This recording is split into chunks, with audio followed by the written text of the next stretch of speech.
Yeah, I really got to do better. I can't believe I can't believe I don't know my Facebook password by heart. All right, it's 6 o'clock. We are officially live. Let's see. Let me get my.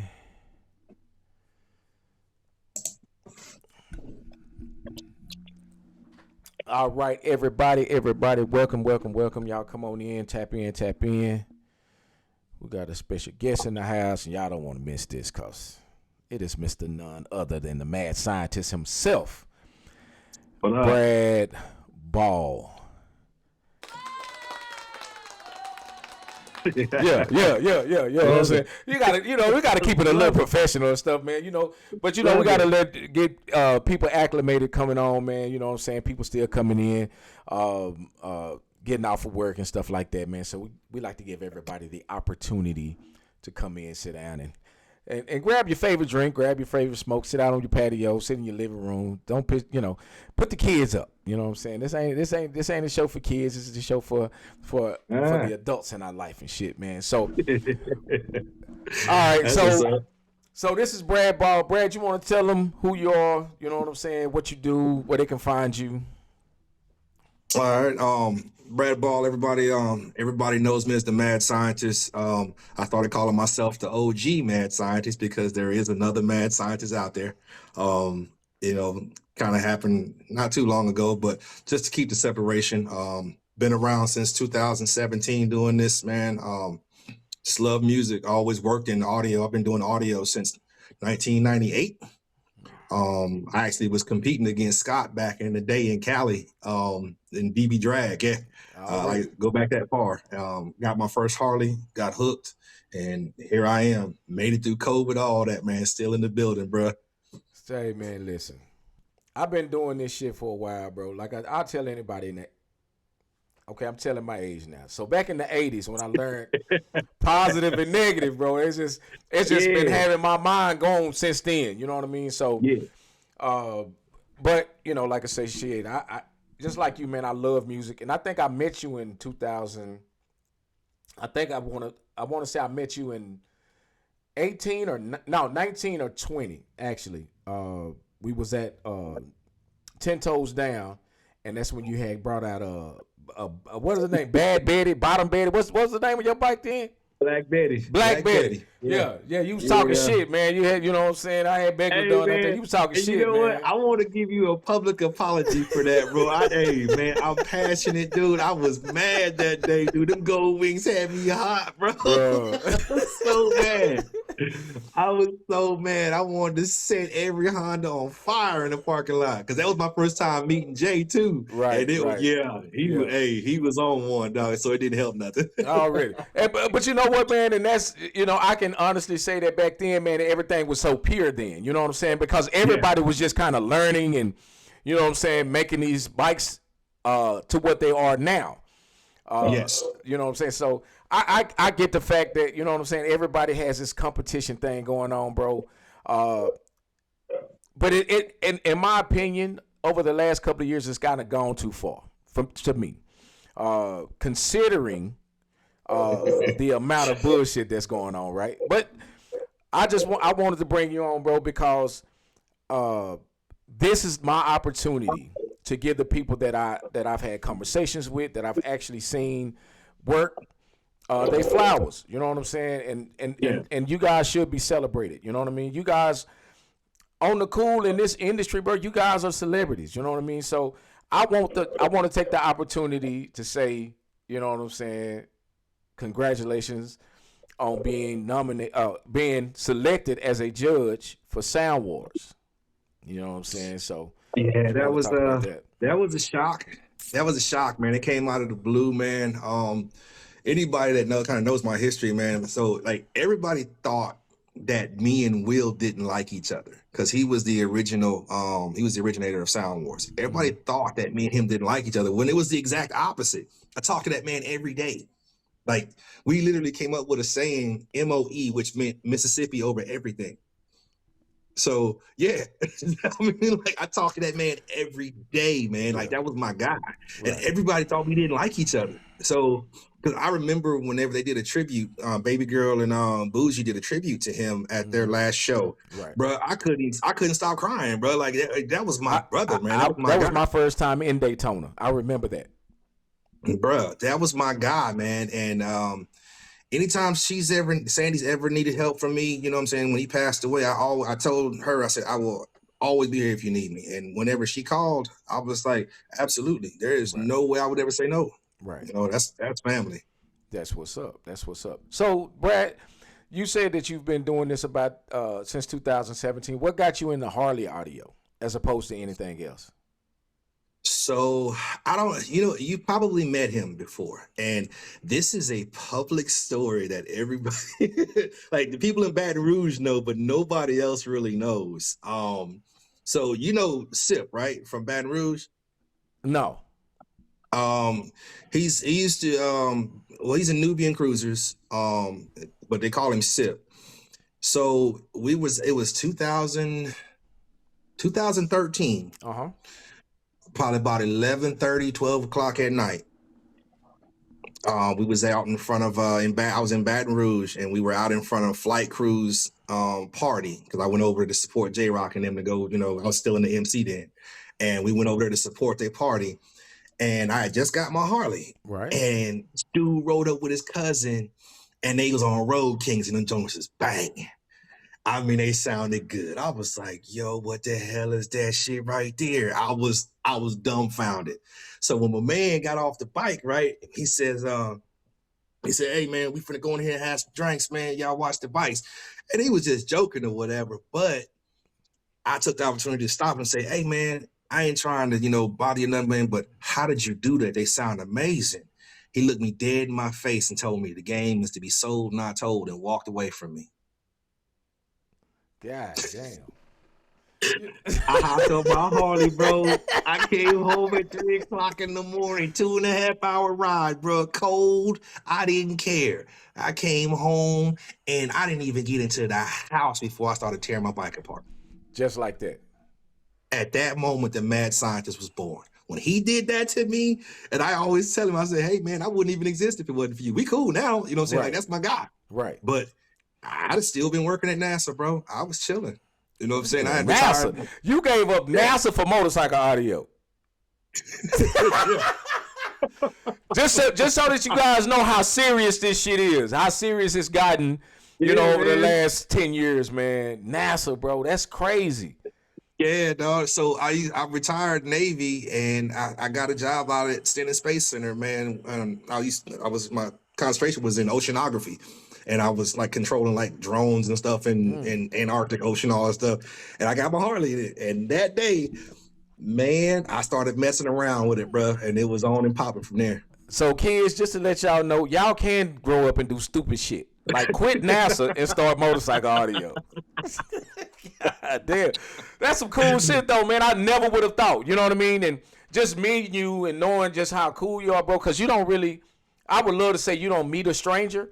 You know what I'm saying? Because I didn't feel like a stranger when I met you. I just knew that I was on the wrong end of a cussing. You know what I'm saying? Or a fussing or some aggression. You know what I'm saying? Behind motorcycle audio. You know what I'm saying? Yeah. So I get it. You know what I mean? And I'm sorry again, bro. it's all good. It's all good. But look where we at now. Look where we at now. You know what I'm saying? Right? You know what I'm saying? And this is a celebration. You know what I'm saying? And so let me ask you this, Mr. NASA: Is the moon landing fake? Did they really? Did I don't they really have go that to the kind of moon? clearance, but from Oh, what I okay. know, from what I know, I refuse to believe that it happened because the flag is moving and there's no wind currents on the moon. Just say. Listen, this is not a black thing. This is not a black thing. This is real conversation. But at the same time, man, and I have my own reservations about even this latest one. I'm not going to say because of technology that it didn't happen, but technology also fools us with AI too. So I'm going to say that whatever you want to believe that. We're here to talk about motorcycle audio. And I can say, man, based on those same lines, back in 2010, I bought my first Harley. Now these guys, I wasn't even thinking about a cruiser, bro. I was a sport bike. Man, I'm riding wheelies and burning rubber. And man, second to none hit the scene in 2009 here. 2010, man, I stayed up all night. I bought me a Harley. And I went to a shop to try to get the music done on it, bro. And the price was like, I ain't paying that. I went straight back to the shop. Listen, I ain't gonna front, bro. I had an old license plate, an old motorcycle license plate, and an MP3 player. I bit that thing up, put it in a phone holder, and shit, it was going down, bro. It was going down, and I haven't. I mean, I've been in love with it ever since, bro. You know what I'm saying? Handlebars, the wheels, the pipes, the paint, like everything, man. You know, this Harley shit, man, has really gotten a lot more active over the last 10 years, man. And I don't really see it slowing down. I do understand that there are a lot of, you know, quote unquote situations that we really have to deal with. And I was on here last week with KB, and we were understand that there are a lot of. Yep.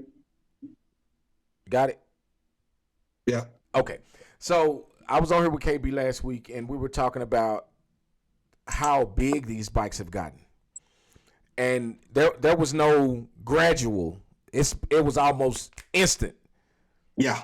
That they've gotten this big. And I don't want to say that where I see the industry going is downhill. I just want to say that because there's so many people, and because I'm on the motorcycle set, you see all of these people having audio competitions with every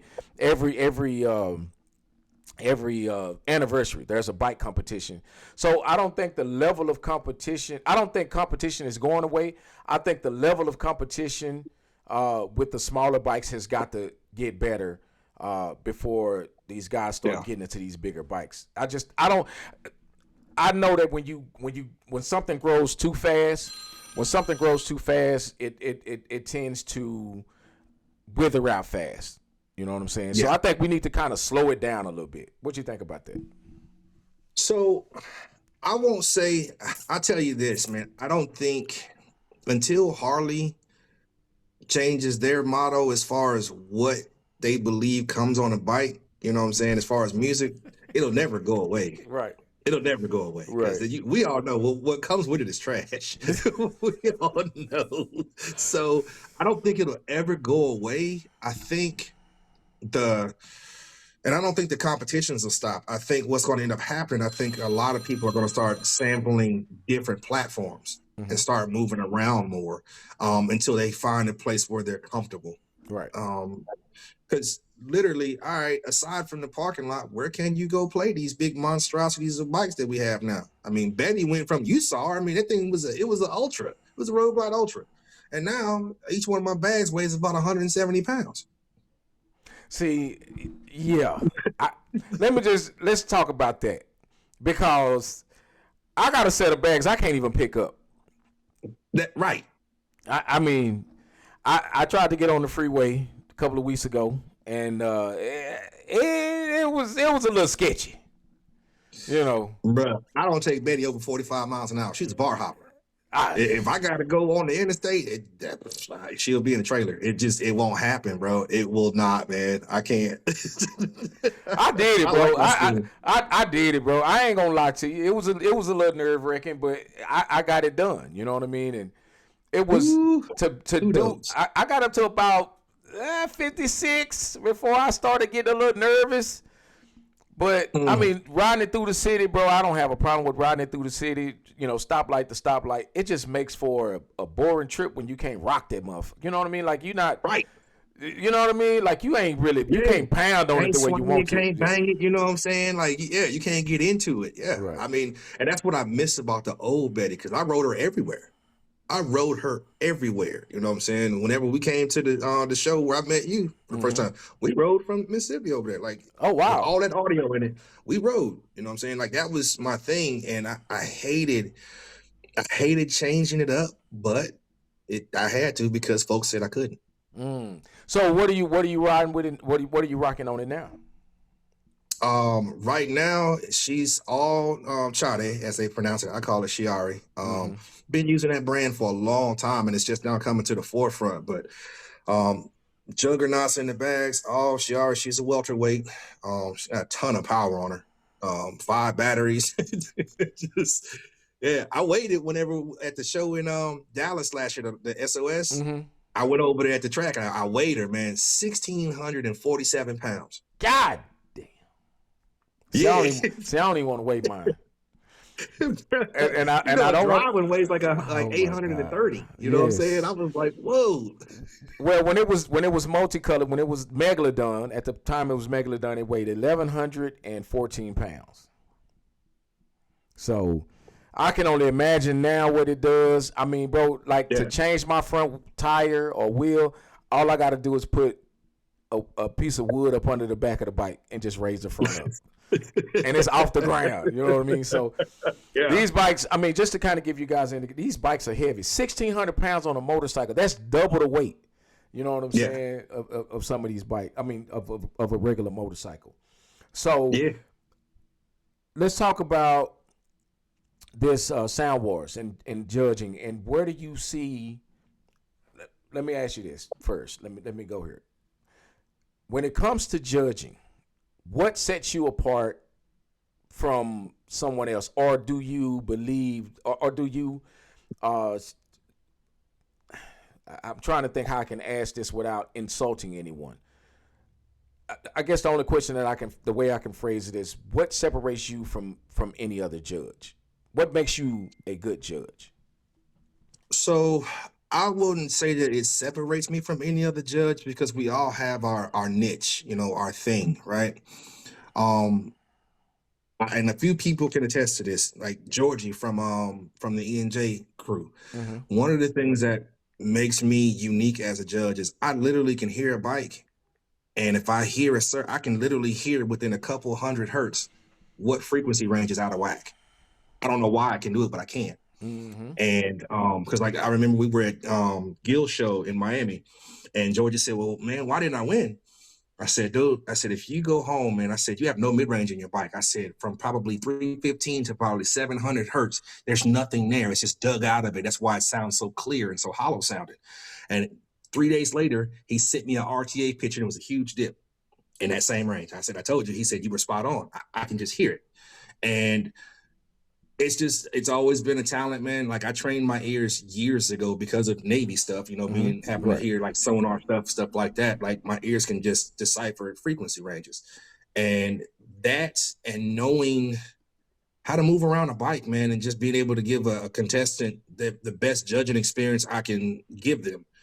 Okay, everybody's not going to win, but if you know why you lost, it gives you an opportunity to get better. I always take the opportunity to tell the customer, or not the customer, the competitor, where they were lacking. So now you can go home and do something to fix that. Because now when you come back, okay, iron sharpens iron. Right. You know, we're doing this to get better. Right. You know, so because we're all different. We all have a different thing when it comes to judging. And mine is clarity. I love clarity and I love balance. You know, the thing that's going on now, everybody wants to be super duper clear and loud, but okay, is that the original recording?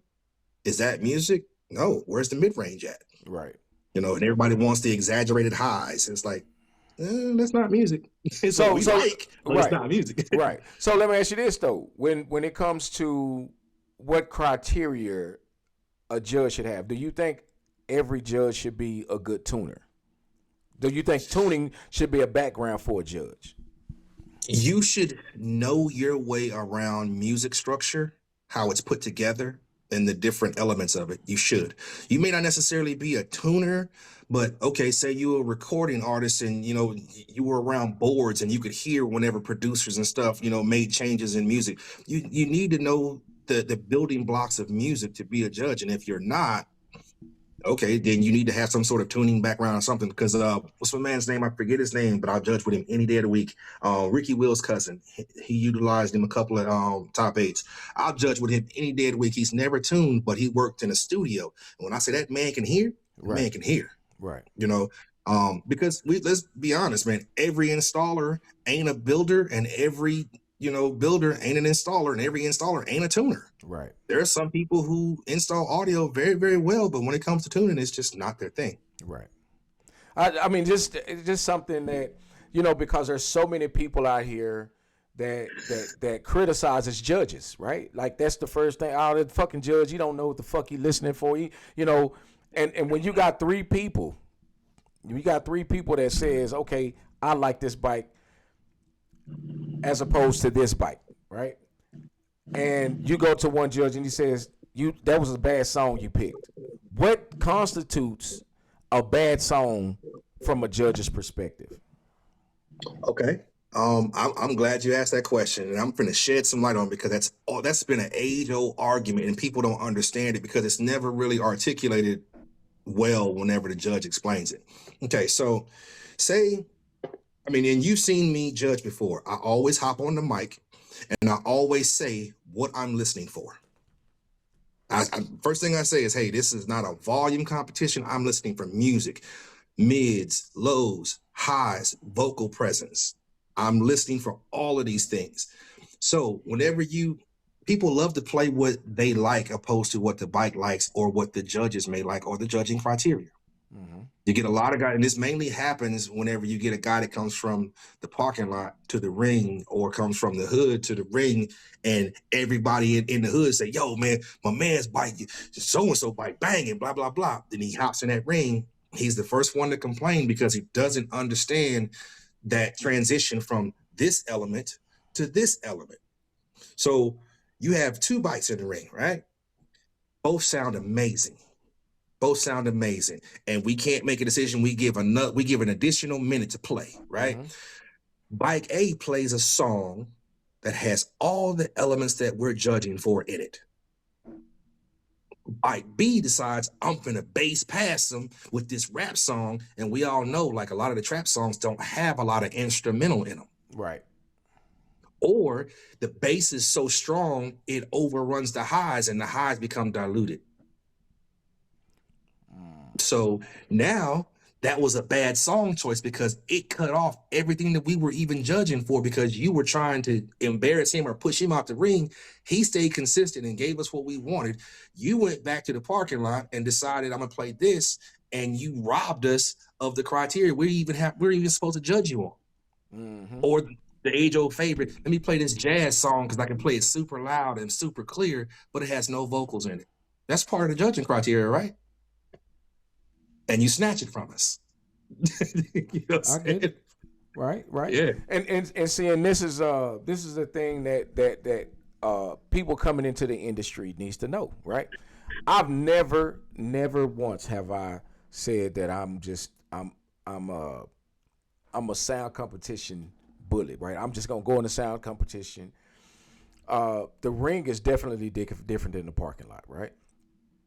But I love the parking lot because I just get to play music, right? I don't have to. Yeah. I don't have to satisfy a specific criteria, right? You know what I'm saying? So when it comes to what the criteria is for that audio, I can just be wild and free, but understanding when I get in that ring what has to happen, because I understand, because I have judged before, right? Mm-hmm. When I play a bike in the sound competition, and this is based off of what I do in Galveston, I'm not playing, the regular parking lot music. You know what I mean? You have to, and I'll say this: you gave me a song when you came by my shop, and yeah, yes, I continue to play that. In the ring, it's a great song on your bike. When I don't give, I can be in the parking lot and blow dust on people because I love that. I really enjoy that song. You know what I mean? And and there's a long list of music, right? And where vocals and instruments, because that's what music is. People think just because you can play a cool song, you know what I'm saying, that's music. That's not music. Mm-mm. Music started with bands. All we got is synthesized auto tunes right now. When your vocals and your drums, your snares and your hi-hats, that's music to me. Mm-hmm. And Absolutely. I feel like at some point you can have an unfair advantage, especially if you have a musical background. But Yes. just the love of music, right, is the reason why people should do what the fuck we do right now. Just for the love of music. Bro, so here's the other problem that we have as far from the competitor side of the house, because you just said something that, you know, a lot of people say, just for the love of music, you should do it. So you get guys who, with any sport, right? If you a basketball player, whenever you not doing nothing, the ones that are great, whenever they're not doing nothing that's of responsibility, what are they doing? What they got in their hand? A basketball. They got a basketball in their hand. You know what I'm saying? That basketball in their hand. You know what I'm saying? If you a football player, how many kids do you know whenever you was in junior high, whatever, they love football. Every time you seen them, they was like Ricky and freaking Boys in the Hood with a football in their hand. Right. They practice. Just because you spend a ton of money don't mean you gonna win. I spent all this money, man, I lost. Okay, because the bike is just, that's 40% to 30% of the win. You as the competitor are the other 70. Okay, let me ask you this. A minute 30. Minute 30. How many people right now only listen to a minute 30 of a song? If you're a competitor, all of us. I listen to a song 90 seconds at a time, baby. Bro, there is no way. Music was not intended to last a minute and 30 seconds, bro. Do you realize that at this point, artists should only make minute and 30 second songs? I'm just saying. Yeah. I could be sitting up. Man. Listen, bro, you could be sitting up with a fine, you know, with a woman, and man, I'm talking about, bro. You know, you set the mood. You know, hey, baby, how's everything going with you and shit? You know what I'm saying? oh, shit, hold up. What you doing? I need to put this on my playlist. What? You done got up out the bed with your naked ass to put a song on the playlist?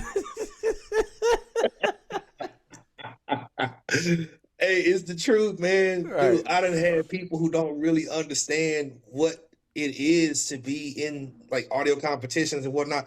I've literally had people go, do you ever listen to the whole song? No. No. If that intro too long, next.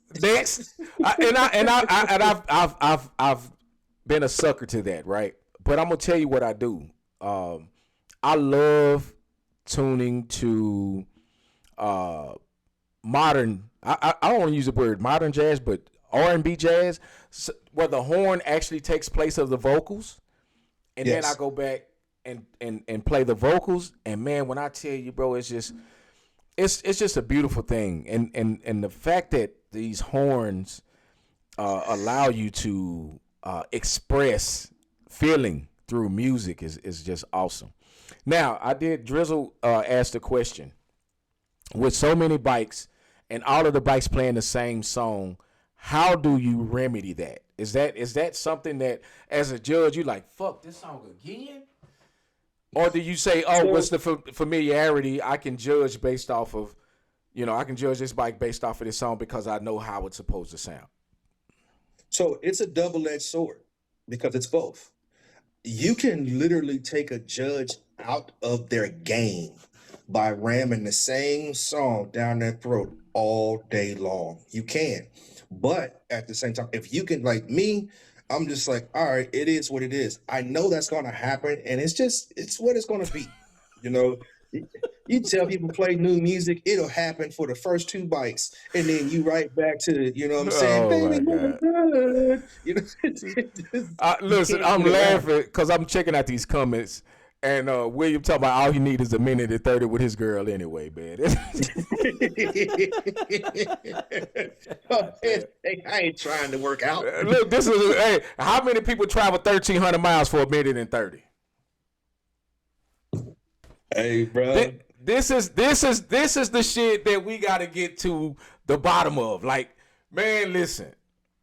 How do you, Brad? You've been at these competitions, and you hear people say all the time, "It's not fun anymore," right? And is it not fun for the people that's not competing, right? Or is it the audience that says, "God, I'm tired of hearing the same shit"? So I will say this, like, the people who aren't competing, it can get monotonous. It can. But for the, like, whenever I travel with the squad, with the Lab Rats, bro, like, we setting up tents, we joking, we cracking up, man, we playing music, we listening, like, and we truly are fellowshipping. You know what I'm saying? Like, you think about what was the year that you was out in Texas and you was on the grill, you was making the burgers. Like, I mean, I did it up to the last couple of years. Yeah, but you see that atmosphere, bro? Like, we was having a ball. That day, it was the burgers, though, bro. Like 3 of them. It was the burgers. It was the burgers. Yeah. Oh no, that was in Memphis. That was in Memphis. Nah, Jay Jannar, because remember, you still had Megalodon, and you was over there by your joint. You and Jay Jannar came over. He ate like 3 of them. Bro, that was in Memphis. That was Memphis. That was Memphis. Man, dude, bro, that was in Memphis. Remember, because you had because my bike was parked out in the parking lot. I say, man, what you think? He was like, man, play that motherfucker, man. Yeah, that was Memphis. Yeah, that was Memphis. Okay, yeah. But you see what I'm saying? Like that atmosphere for those of us that really rock with, you know what I'm saying, a lot of people in the industry, that's what we get when we go to these shows. You know what I'm saying? It's like a reunion every single time. So it's never boring to me. Never. It's never boring to me. You know what I'm saying? Not to mention, it's an opportunity to network. You know what I'm saying? They be like, man, you know everybody. I don't know everybody. Yeah. I just be at shows. Right. You know what I'm saying? Right. You know, you can't help but to, because nobody acts like they're a celebrity at the shows. It just seems like they're that way because you see them, you associated with social media and media. But we down on people, man, who just want to have a good time. Nah, some assholes out here, bro. It's some assholes. I ain't saying that. Oh yeah. It's some assholes, man. Ignoramuses, you know what I'm saying? But you know me, like, I'm looking for the next hit of goddamn Red Bull and tequila every single. You know what I'm saying? Like, I'm just bro, you was fucked up in Memphis, bro. You was fucked up in Memphis. Yeah. Listen, I'm gonna tell y'all something, bro. Okay, so let me say this. I don't go to a bunch of shows. I don't, right? And it's only because I've always been the owner and operator of my shop. So it's easy. I can't go out and have fun and I got somebody's bike sitting there looking at me crazy, right? So it's just like my girl saying you can't go nowhere because you on punishment or whatever the case is, right? So but there are situations where I do want to get out. Like, I've been to Daytona, I've been to Memphis. I wanted to go to the Atlanta show. You know what I mean? But for the people, right? Not necessarily the competition, but for the people. Because I'd have met some cool ass dudes doing this audio shit, bro. And I don't want that to ever get lost behind a minute and 30 seconds. So, again, I may not be in the ring, but this particular podcast is my way of showing you guys that I have that much respect for you guys, for what you guys do. You know what I'm saying? So I want to talk to everybody, right? I want to meet everybody. And if I got to meet them on this platform, then I will. If I got to take this bitch on the road, I will. You know what I'm saying? Because this is what I do. I love this shit. And I love being in a position to meet new people and to have you guys be introduced to an audience that maybe you've never been introduced to. You know what I'm saying? Because there's a lot of industry leaders that should be should have this exposure. And I felt like he was one of these people that needed that exposure. You know, considering that you're going on a different platform aside from the one that everybody talks about, right? And I love the fact that it's us, if that makes sense. You know what I mean? Yeah. Because a lot of times we get lost in translation. You know what I'm saying? So this industry is so cool, man, and I don't want to see it watered down with a bunch of bullshit, bickering and fighting and shit behind nothing. And it's stuff that we have no control over, right? But people like yourself that's in the industry that loves doing this shit, that does this shit for real. No different than me meeting what's my boy name? Daniel Roby. Daniel Roby from the word go. I don't know where Daniel Roby gets all that energy from, bro. Bro. But I think he wakes up and takes Adderall. Dude, though, bro. I think Daniel wakes up and take Adderall, because that man is and solid since 2021 when I met him for the first time. Been a solid cat, you know what I'm saying? So Daniel, I want to have you on the show too, just so you know. Hey, real solid dude, you know what I'm saying? And it's crazy because like there are people that if me being who I am and them being who they are, because of who we are across the parking lot, probably never would approach them. Right. You know what I'm saying? But this bridge of music and motorcycles, I've met some of the coolest people I've ever met in my entire life, bro. Like dead ass.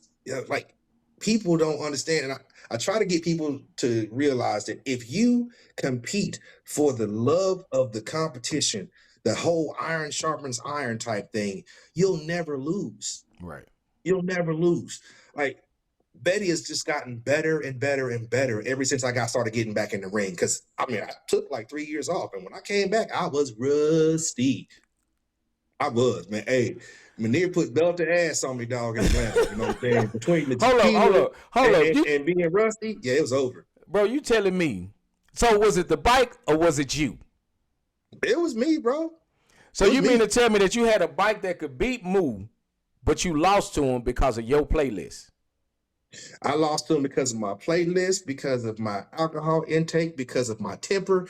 He got in my head early, bro. He took me completely off my square. I give it to him. He waged psychological warfare with me and he put me 6 feet deep before I even got in the ring, bro. Hey man, Moo the big homie, bro. Listen, I'm gonna tell y'all something. And it's a lot of people that may have something bad to say about Moo. I ain't got shit bad to say about Moo, bro. That's my guy, man. Moo is, in my opinion, and y'all can call me crazy because I came in the game late, but Moo was the inspiration to the shit that I do now. Moo and Ricky Will, seeing them battle, on YouTube. Now, of course, you had the Joey Hensleys and all of those cats and shit, but I didn't see those guys. I seen Moo and I seen Ricky. They were battling like a motherfucker. I said, damn. That motherfucking bikes clip, man. I couldn't wait. I couldn't wait to cut up a set of bags. I got a set of bags in my backyard right now from 2016 where I cut the motherfuckers up. I got 10s and 8s and all kinds of shit. Because I was so enthralled in what they was doing, bro. I was like, man, this shit cool as hell. So when it comes to Moo, me and Moo, we talk our shit, but bro, I don't really get into the Moo hate, you know what I'm saying? I don't know why it exists. Because Moo a good dude. I met Moo at Joey's place in Raleigh when they did the November show, right? I think he was there as a judge. And that's the thing about me, bro. I don't build up hate, right? Like if I got something to say, man, I'll tell you, you know what I'm saying? But I don't build up. I don't work off of build up hate. You know what I'm saying? Like, absolutely. I know some fucked up people out here, man, but we don't have to subscribe to it. I can say, man, look, I don't really fuck with that dude. I'm just not, you know what I mean? Like, I'm not fucked up with him. I just don't fuck with him. That's how I feel. You know what I'm saying? And I'm with you. Like, I go by that moniker myself, and I tell everybody, it takes more energy to have an enemy than it does to have an acquaintance or somebody you're cordial with. Mm-hmm. I want to see you eat. Just not at my table, you know what I'm saying? I don't wish no ill will, like you said. I just don't fuck with that person, and it's cool. And I don't act like I do, because I'm that guy. I tell you, hey, look, you got a little confused. Like I said hi, but we not like that. Right. We not like that. I'm that guy. I will do it, man, because that's the other part of the mad scientist thing, the temper part. You know what I'm saying? Like I go from 0 to 60. Like that. So it's like, hey, I tell everybody, I don't mind getting punched in the face, but I'm gonna get one back. Come on, Brad. Come on, man. Nah, bro, I'm not. Nah, bro, you can't hit me in my face, bro. I'm that guy, bro. I'm that guy, bro. No. Hey, I'm that guy, bro. Like I'm just and because I've gotten older, you know what I'm saying? I'm like, man, I can't be rolling around the grass no more. You know what I'm saying? So hold up, bro. Let me tell y'all something. I'm not no tough ass dude, bro. I ain't no tough guy. I don't talk tough. I'm not fit to fight. I ain't got no win. But guess what I do have? I got a set of skills. You know what I'm saying? What he's saying, taking, I got a set of skills. And I know how to load a weapon. And I know how to fire that weapon. So if you're gonna come put your hands up, what's that boy name? Finesse 2 Times say, if I'm gonna square with you and you gonna hit me hard, man, I'm gonna shoot you. I'm not for to fight nobody, man. Bruh, I mean, but you know how it is, man. Like it's like, you know, back in the day, you just shot the fair one. You know what I'm saying? You just shot the fair one back in the day. You know, and that's the problem with this generation now. They don't know how to do that. You know what I'm saying? That's why we got so much senseless violence. And we had a rule. You know what I'm saying? If you put your brother on the ground, you pick him up. You know what I'm saying? That was just how we did it. You know, so I just come from that era. So it's still in here. But the bones and stuff. Hey, bro, bones don't heal, man. Bones ain't healing like they used to, bro. My son was 8 years old, he broke his ankle. I mean, the dude was off crutches and a cast in 7 days. Bruh. I ain't gonna be off of crutches in no. No, you going to rehab. You gonna be on them 2 little rails. They gonna be like 2 more steps. Come on, Derek. Hell no, I'm not. No, bro, this is not cool, bro. That is not cool. I'm not fighting nobody, man. That's why I speak peace, right? Because in everything that we do, you have to find peace in it, right? And this is what I want you audio guys to understand. This is supposed to be a peaceful get away from your wife and kids situation. You guys done brought the estrogen into the audio community. That is not what you're supposed to do.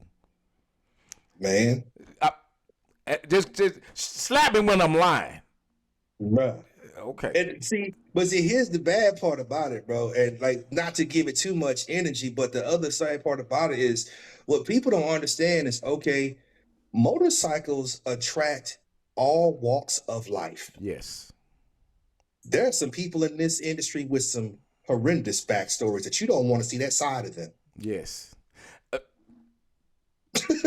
You know what I'm saying? And it's like, you're pushing because you're doing this. You're doing this and you're pushing. And you don't really understand that you are talking to, for lack of a better term, you talking to a killer. That he can't wait. He's bored. He can't wait to see you. So, with you bringing that up, right? I want to say this. There are people out here that you can say something bad about, and somebody cares enough about them that they will handle that business for them. And this is what people need to understand. Like, it's not always about the person that you're talking about. They got people behind them that believe in them so much that they will put their hands on you for that person. You know what I'm saying? Yeah. So I just be wanting people to be mindful, man. This is some real shit out here, man. Like, people really need to understand. Men and women. Yes. Yeah. Yes. And can we stop? Let me ask you this as a judge, right? As a judge, how do you take 2 people that's facing each other in the ring and create a positive experience for those 2 people? One, I truly believe it's like, so I liken it to hollering at it like going into a store and there's a bunch of YNs standing outside. Okay. You know what I'm saying? As I'm walking up, I'm gonna de-escalate the situation before I even get in the store. Hey, what's going on, nephew? How you doing today? You know what I'm saying? I'm gonna speak positive into that whole environment, right? Same with the ring. Like, all right, fellas, hey, we both looking good. I heard you playing earlier, both sounding good. Hey, impress me. Let's go, baby. Let's get it. Let's play some music. And a smile and a good, you know what I'm saying, projection of energy, it'll do that. It'll do that. You know, now when you got, people talking trash back and forth, stuff like that, yeah, it is fun. But let's be honest, some people weren't allowed at the cool kid table in high school, and they don't know how to take stuff like that. See, Brad, this is why we needed to have this side of the table show up to the meeting, because you don't know, bro. I tell people all the time. Listen, I wasn't a scrub in high school. I was a square, right? And there's a difference between being a scrub and a square. Squares just don't want to get in no trouble. A scrub is always left out. Yeah. That means I've been had motion, bro. I've been had motion. As an adult, I've been had motion. Some of these guys ain't never had motion. Ever. And now that they got motion, it's kind of like, for lack of better words, bro, it's kind of like, I got my first gun, now I'm the toughest dude in the neighborhood. Yeah. And the sad part about it, man, is we see y'all. You think we don't see you, but we see you. You know, it hasn't become important enough for us to call it out, but we see you. We know who you are. Right. We can put our finger on you and not be wrong whenever we say you're one of them. And we won't be wrong. So, you know, and it's okay. It's okay to be enthusiastic. It's okay to have pride in what's going on. It's okay to be, convicted in what you're doing. But there is a level that you just, all right, man, come on, bring it down some. Bring it down some. All of that ain't needed. Like, let your bike talk for you. Right. Well, I mean, let me ask you this: do you believe that with the way that things are going, that they should have? I've heard this before, and I've even been a proponent to this: a shop class as opposed to a shop competing against a customer, even if it's from another builder. Mm-hmm. Or is this just run what you brought? So that's been one of the age-old complaints too. And my response to that is the bike got built somewhere. So the only difference between a builder playing a bike and a person who bought the bike is the builder's not afraid to break it because he can fix it. That's the only difference. Because Walter Gross didn't build his. He's an animal in the ring. Matt Mullison didn't build his. He's an animal in the ring. Brad Small, what up, twin? He didn't build his. He's an animal in the ring. Manier didn't build his. He ran over people for years. You know what I'm saying? So for people to go to that, that's taking accountability off of themselves for not wanting to hone their craft. You spent all this money just to say, all right, I'm going to sit it off in the corner. That's your fault. That's your fault. I mean, because literally, I'm a builder. I tune. But what happened? I lost to a person who was a customer. Mood beat the brakes off of me because I fucked up that day. Yeah, but you is blaming it on the alcohol, though, bro. You ain't just saying, hold on, bro. You ain't just saying Mo ran you down, bro. Is that not a mistake a customer can make too? I'm human. You know what I'm saying? I'm just saying. I ain't trying to start no shit here. Sure. So again, that's a mistake. But if you saying that alcohol was the contributing factor, no, I said that was one of them. So basically, you saying you wasn't in your right mind. Hey, and you know what? You had a moment of weakness. And he exposed me, bro. He exposed me, dog. Right. A person who was not a builder said, "Ooh, is that Brad Ball's head right there? Let me get in there." I mean, he climbed in there, bro. he climbed in that motherfucking curled up dog and sat there for a while, dude. He had me so fucking. Hold up. Look, Gene saying that Matt Mullison did build his bike. Who? Gene who? Holden. Jen? Yeah. Oh, I said Jen. I'm country, bro. Jen, did he help build it? Did he help do the audio, or did he do it all himself? I mean, that's tomato. Nah. That's tomato, right? And I mean it again. This is not about like who did what. It was just a question, and this is a question that's But been, it's an age-old question. Yes. People always, and people still fussing about that. I mean, but again, the bike had to come from somewhere. Because matter of fact, let's look at the last top 8. Mr. Billy, customer, Yep. won heavyweight. Middleweight was won by who won middleweight? God damn it. Who won middleweight? I don't know. But it wasn't a builder that did it. Because Sam Stokes was a builder. He lost.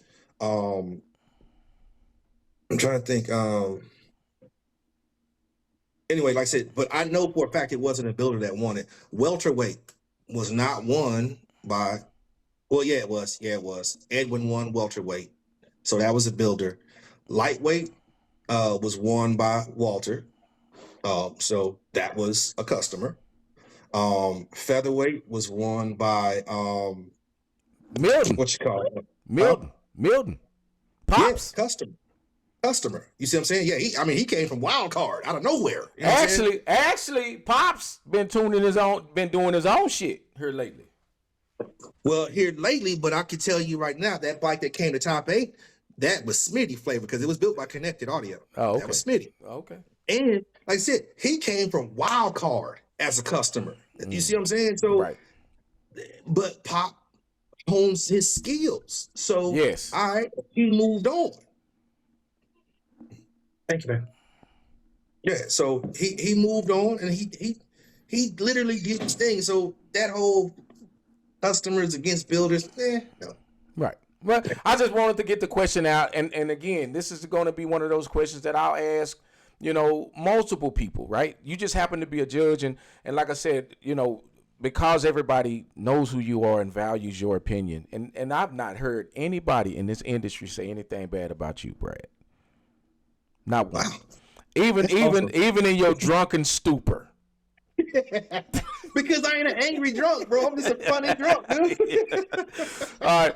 So Janice wants to know, how do you pick your songs, right? So what is it about, what music, when you go in the ring, do you go in there with 10, 20, or do you go in there with your whole playlist, like I'm just going to run through 100 songs, or do you just take 10, put them in a playlist and say, this is what I'm going to go with? So usually I'll have, because the classes have gotten so big, I mean, you go in there with 10 songs if you want to. You'll be out of songs before the 3rd round. So what I do is I'll have my playlist, I'll build it probably 2 weeks before the competition to give me time to work with it. Right. And what I do is I'll get my first 15 songs. That's 5 rounds. God willing, I'm saying, I got, I make it 5 rounds, but I situate my playlist for 5 rounds. And then after that, I have songs that I can sift through that I know are good. Right. And it has to have every single song. I don't have what they call filler songs where, they put it in between 2 good songs and it's just to kind of take up space and it may be missing a component or 2. I don't have those. Every single song that goes on my list has every component that a judge is want to be judging me on. Oh, Pay to Play won the middleweight. Yeah. Okay. Okay. You know what I'm saying? They made, like, Magic City Baggers built it, but Alex Hayes tunes it. So, and Rich played it. I mean, that's a 3-person, you know what I'm saying? Right. And again, it does take a team, right? And let me say this, because I think a lot of times when we mention teams, right, like it turns into a battle between teams, right, as opposed to a battle between the bikes. Oh shit, y'all, he own it.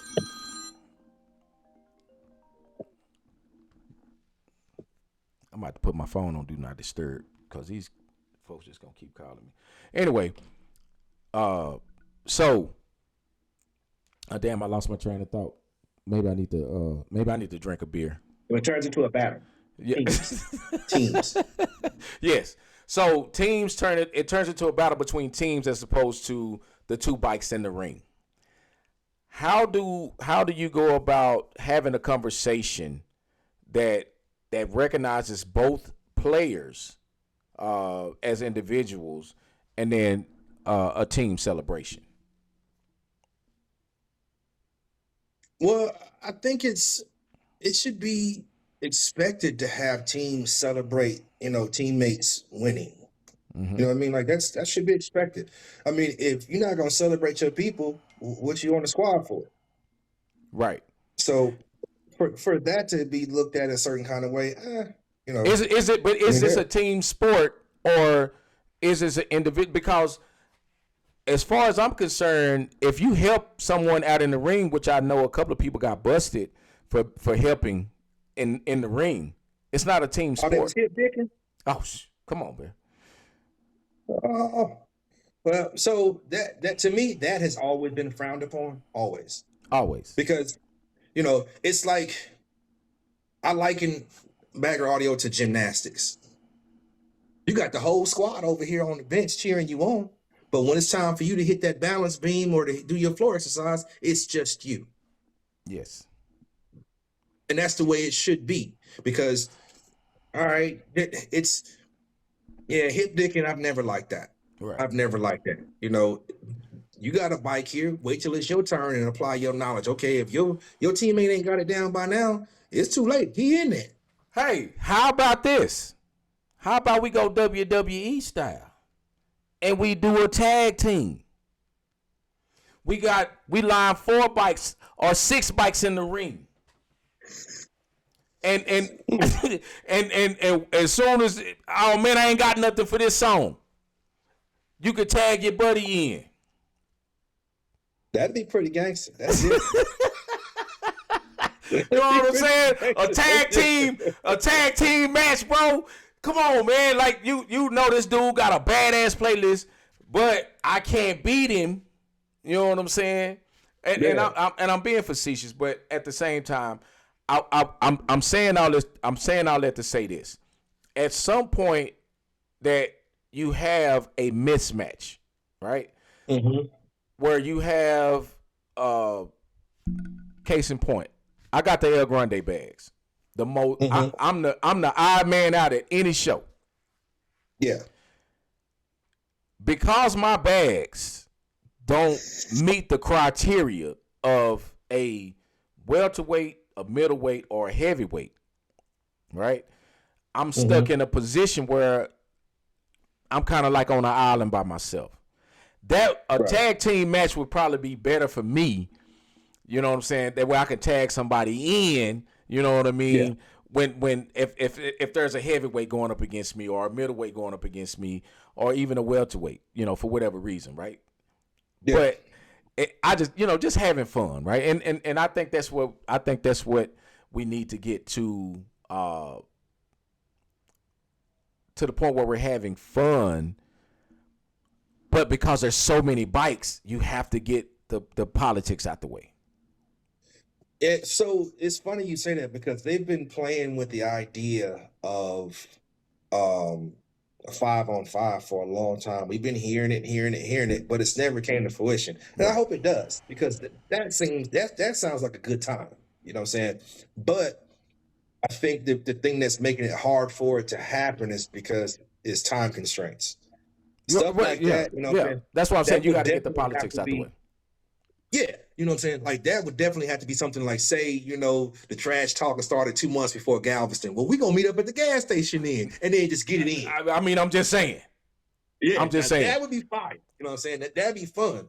But being able to do it at a show, because Friday you got the bounty battles, and all right, that's done deal right there. You know what I'm saying? And then Saturday, the show gonna last till 10 o'clock at night. So it's like, what do you do? Let me put a disclaimer up in here, bro. Mr. James Watson, when I tell you that you would be better off smoking a 20-pack of cigarettes back to back instead of bringing a cigarette lighter to the ring with me, man, go see your doctor. Get checked for cancer. Smoke them squares, player. You do not want this with me, homie. I keep trying to tell James. I keep trying to tell you, man. This ain't what you want, player. Hold on, let me get close. Bro, this ain't what you want, player. I just fucking. Hey, Jay. Before that comment, brag good people only on Sunday. That's right, James. You're right. I am good on Sunday. It's the Lord's Day. I'm a child of God. Hey, man, listen. And this is the type of shit that I like to do, bro. I just like to have fun, bro. Like I spend too much time yelling, fussing, and cussing. When I pull my motorcycle out, if you see me mad on my motorcycle, I need the parking lot to be cleared. I'm about to lose my shit. I'm having fun on them. If I got my phone in my hand and my bike is 2 feet from me, I'm having fun. If you piss me off, man, clear the parking lot, man. It's time to jump. I'm about to John Wick some motherfuckers, man. Yeah, because it's not supposed to be that way. It's supposed to be fun. We're supposed to be having a good time with this, man. I mean, music is the universal language, man. We're supposed to be having a great time. Yes. Now, so you haven't brought it up, but I do want to put this out there in the cloud, and I hope, as this live circulates, to all my platform people and all my people who just want to throw a audio competition, understand this. Please do your due diligence and get qualified people to judge your shows, because there is nothing worse than driving 500-600 miles to go to a show, and then before you know it, you look who the judges, and you look over, and it's Willie Earl who does oil changes on Thursdays. You don't know shit about you, bro. You ain't finna be outside Willie Earl, bro. Him or Junior Lee. Look here, man. Hey, I'm getting Willie Earl. I'm getting Harold. I'm getting Aloysius Brown. I'm getting them all. Hey, man, let me tell you something. I know all about music, man. I back in the 70s when me and Ethel, we sit out in the car, and I know quality music. I got an 8-track in my car right now, and I can go out here and play B.B. King and Bobby Blue Bland when I get ready. I'm not going to allow you to sit here and quantify my judgment skills. Mm-hmm. And you know what? And Willie Earl going to be the same person that said, well, this one was because it was louder. What? If I hear that one more time from somebody who ain't qualified to judge, bro, this one's louder. What? But you know what? But you know what the crazy part is that we only educate the people in the ring, the people outside the ring.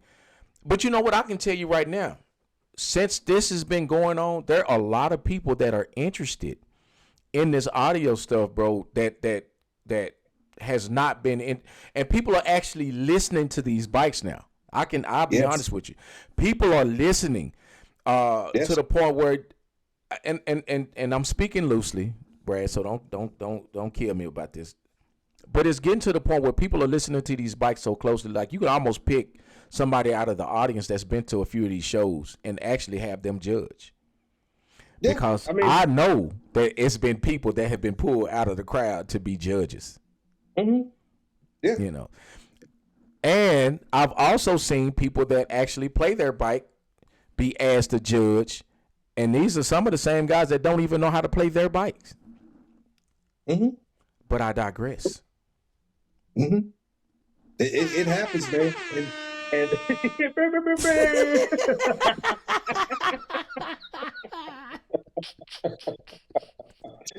oh no. He hit me with the selector. All right. Yeah. All right. So I'm with you on that, and I love, like, there's been a couple of shows where I judged that. I literally allow people to come in and chat on me and explain what I was doing. And they were like, oh, I never knew that. And I'm like, okay, now as we walk closer to the fence where y'all are standing, does it sound that way? Nah, I said, but up on it, it's screaming in it. Man, it sounds like shit up close. Yeah. Yeah. Brad, don't be telling everybody my bike sound like shit. That ain't cool, bro. That ain't cool, bro. Man, look, I try to. So I remember the number one year that this was an issue. It was whenever Soul Glide was going up against Zeus whenever Zeus had the baby bags. Right. And he was playing that bike so loud. Manir was just in the cockpit with that classic Manir folded on. Looked like he was finna tell everybody to go to bed and shut the TV off. And it was so loud. And everybody like that was like 3 rows back in the audience. They was like, man, it sounded so good. And I'm like, okay, let me explain something to y'all. Do y'all know that air is a filter? You know what I'm saying? Like, there's a reason. And they was like, how you figure that? Hold on, wait. So, cause like, dude, Brad, hold up, Brad. I got to pause, bro. That is my secret weapon.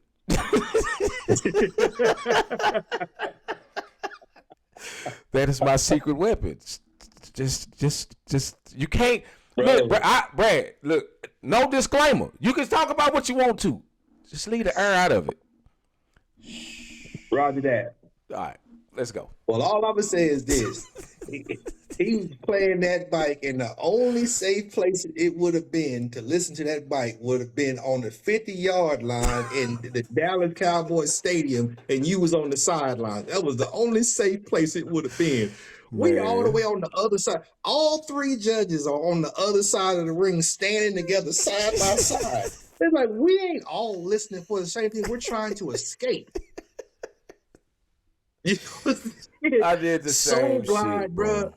Soul Glide was a different beast. You hear me? Like, and he was numb to it because it was his bike, bro. That thing was painful. So we asked him, if we can't walk up on it to judge it, how do we judge it? Okay, Mr. Tuna. Let me throw this one at you. I was witness to a competition, and the person that was playing the bike says, "Hey, don't walk up on the bike. That ain't where it's tuned at. You got to give me 6 feet around the bike. That's where it's tuned to."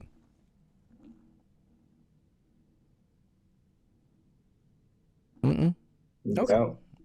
No. No.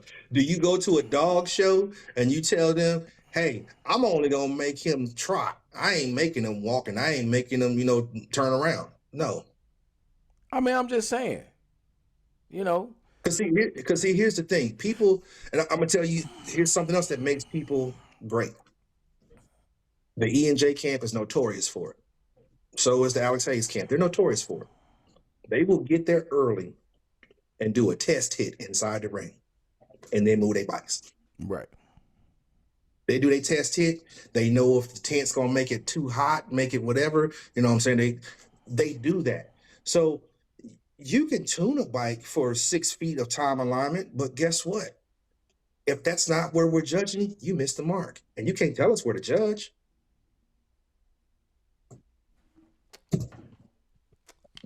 Because, all right, and I'm going to tell you, I'm going to ask you because you are a tuner as well. If a bike is tuned properly, it can have all the volume in the world. And you'll still sit there and you'll listen to it because it's tuned properly. It's not digging in your ear. You know what I'm saying? It's not like it's not obnoxious. It's pleasant to listen to. It just has a ton of volume. Think about going to a concert. These concert speakers are tuned to where they are musical, and you can be 6 feet from a set of concert speakers and not care. You still out there just distortion. Distortion is what you don't want to listen to. Exactly. And it's there. You know what I'm saying? You try to tell somebody, oh, it's there. No, it's not. Yes, it is. Yes, it is. It's kind of is. Yeah, you know what I'm saying? If something is digging in your ear, like a female voice sounds like somebody's killing a cat, it's not right. Hold up, man. Let me tell you. I listen. What up, Tommy?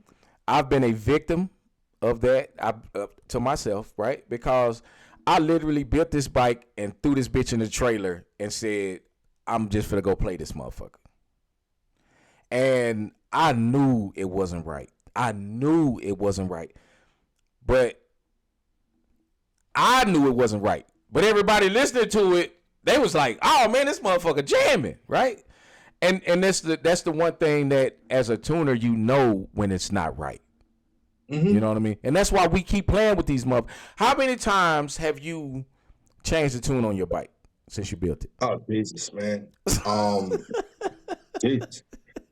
Dude, I'll get mad at the old lady and plug into the bike, bro. You know what I'm saying? That's my calming, you know what I'm saying? Right. That's my calming activity. You know what I'm saying? Music and changing and listening to different things. You know what I'm saying? Like, case in point, I would turn this around. Like, you see that right there? I'm in my office. Okay. There's a DSP speakers over there.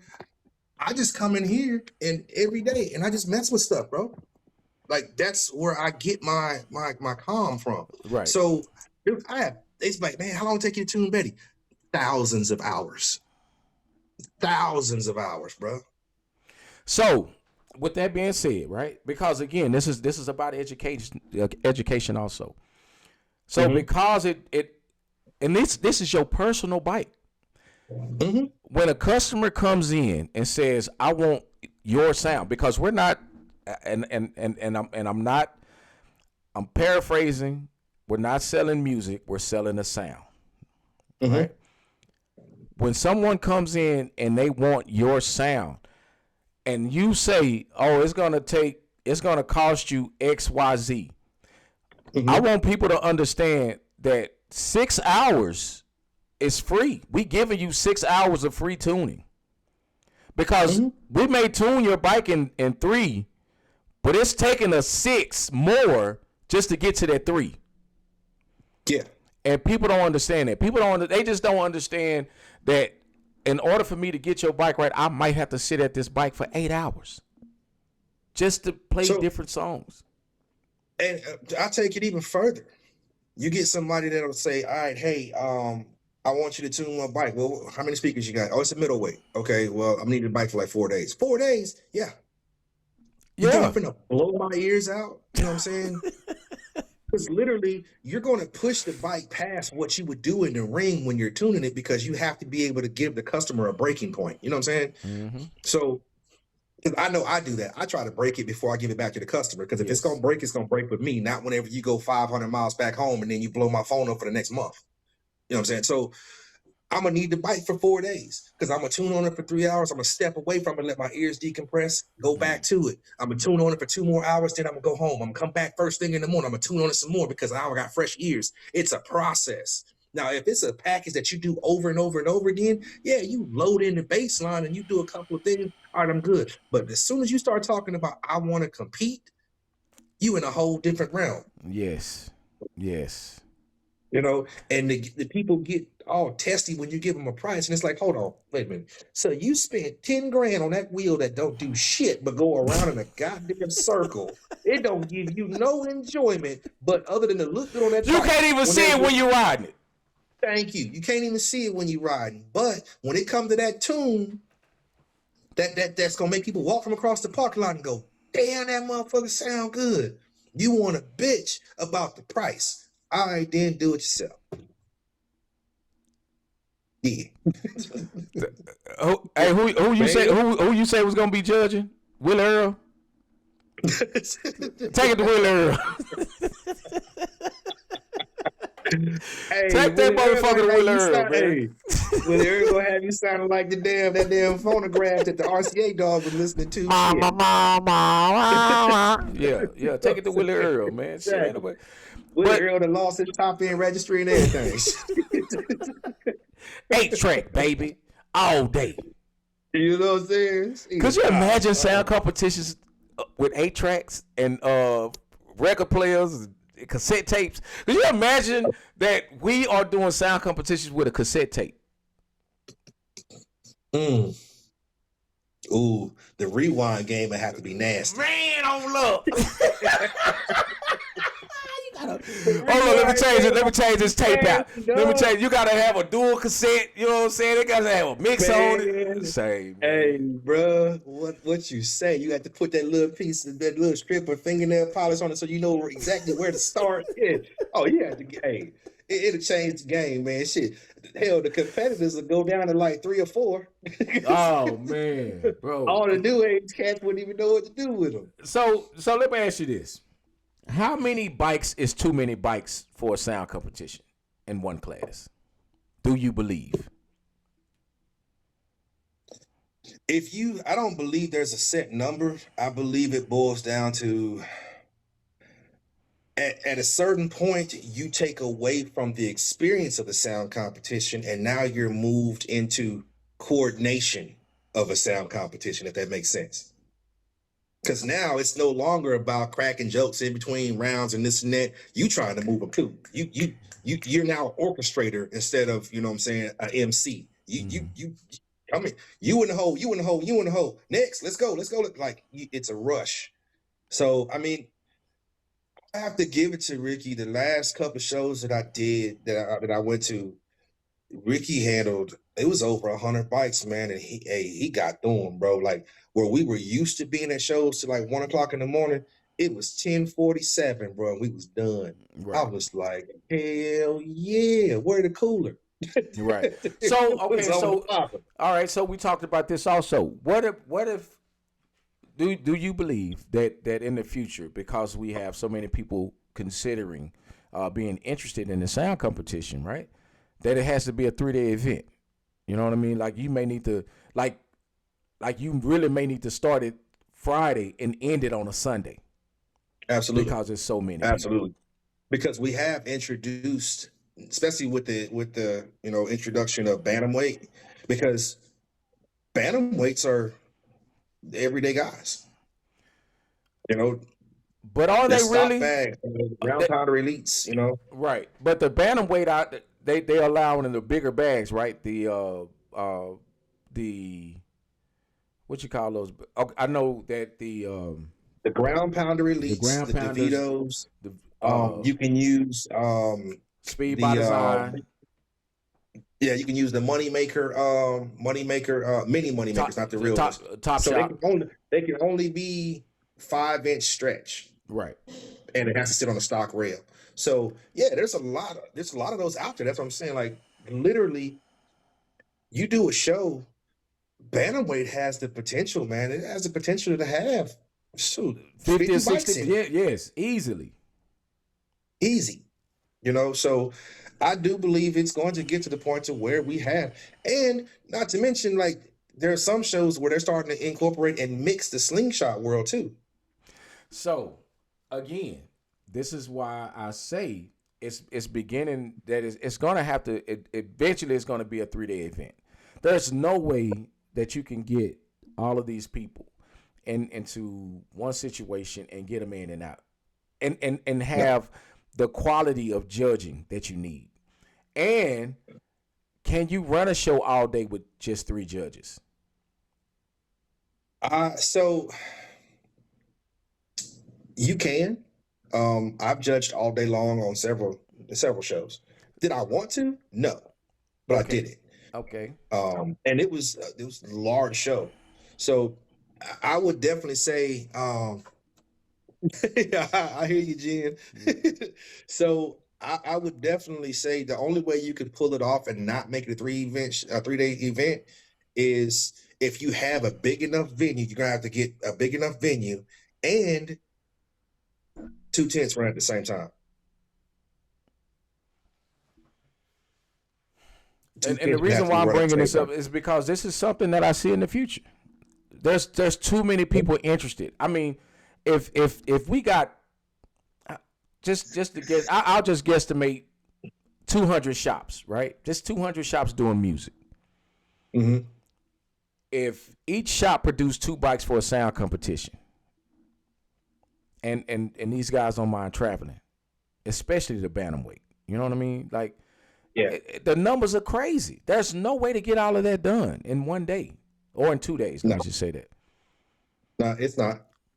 I mean, it's going to end up where it's going to have to be either 2 tents run at the same time or make it a 3-day event, and it's going to have to start on time and start sooner. Yes. Like when you register on a Friday, if you playing Friday, you have to be registered You have to get there Thursday night to play Friday afternoon. Yeah. You know, and then, you know what I'm saying, you got all day Friday, and you got all day Saturday. And then, in my opinion, because there's not that many big bikes, I mean, you might have to play the big bikes on Sunday. Yeah.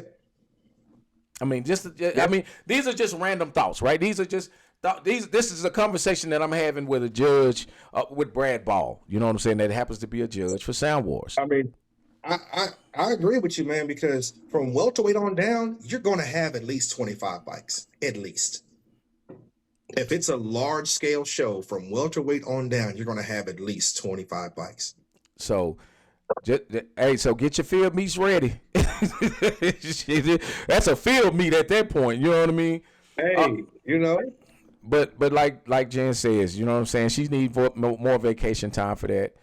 And also, you have to take into account that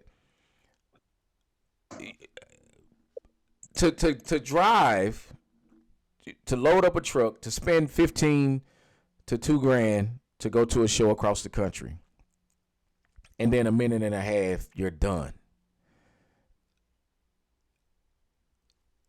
In my opinion, how do you, and this is going to sound crazy because I'm in the participation trophy range right now. How do you have somebody to say, I'm coming back regardless? You know, I had a bad, this was just a bad, because there's so many bikes, there's no way for you to kind of have a play in, you know what I'm saying, at a show. Yeah. Yeah. You know? And I don't know what the remedy is for that, but you know what I'm saying? You want people to be able to play that bike. You know what I'm saying? As you would say, as a builder, you would break it just to see if you needed to fix something else. Yeah. You know, these guys are coming out.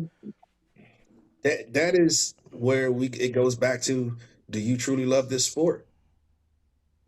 I mean, I literally was one and done every show last year, but that was because I said, this is an R&D year for me. I need to get better. I need to get back into the swing of things. And I was prepared for it. I knew what I was doing, but also I was hanging with my guys. You know what I'm saying? I was hanging out with my audio family, man. I was having a great time.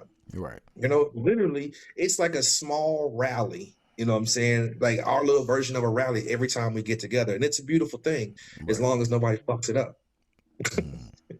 How do you prevent it? I mean, is there a way to prevent that? Is there a way to encourage people to be so cool with each other that you can prevent those forest fires?